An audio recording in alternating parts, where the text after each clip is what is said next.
পাচ্ছেন সব কিন্তু একবারে নষ্ট করে ফেলছে এই ভয়াবহ ঘূর্ণিঝড় রেমাল।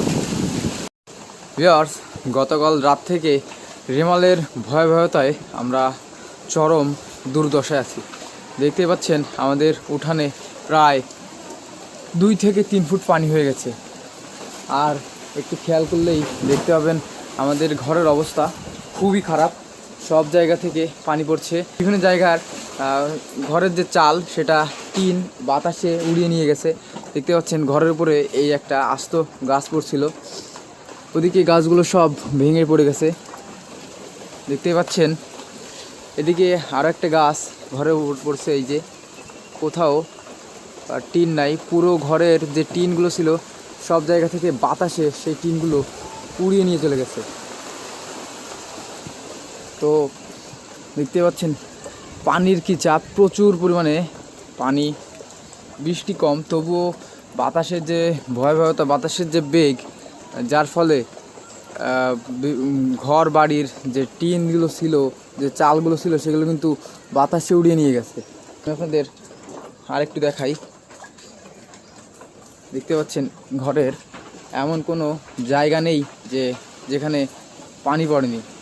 ঘরের যত জিনিসপত্র, কাপড় সব কিন্তু ভিজে একবারে শেষ। দেখতে পাচ্ছেন উপরে ওই যে টিন কিন্তু ওখান থেকে উড়ে চলে গেছে বাতাসে। এখানেও টিনগুলো নাই,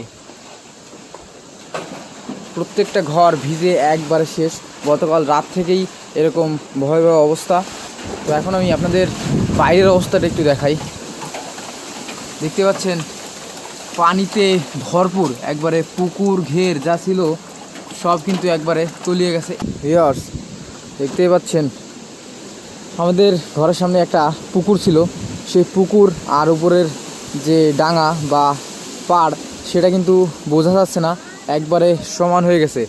আর এই যে নিচে একটা ঘেরের মতো, এই ঘেরে কোনো রকম কোনো পানি ছিল না, কিন্তু এখন দেখতে পাচ্ছেন বিশাল বড় সাগরের আকার ধারণ করেছে।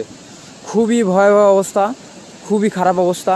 তো আমরা ভালো নেই বাগেরহাট মোড়লগঞ্জবাসী। দেখতে পাচ্ছেন প্রত্যেকটা গাছ ভেঙে একবারে চুরমার, প্রত্যেকটা গাছ ভেঙে ভেঙে ঘরের উপর পড়ছে। এদিকে আমাদের আরেকটা ঘের ছিল, সেটাও কিন্তু একবারে তলিয়ে শেষ। তো দেখুন বাতাসের অবস্থা কি খারাপ। দেখতে পাচ্ছেন সব কিন্তু একবারে নষ্ট করে ফেলছে এই ভয়াবহ ঘূর্ণিঝড় রেমাল।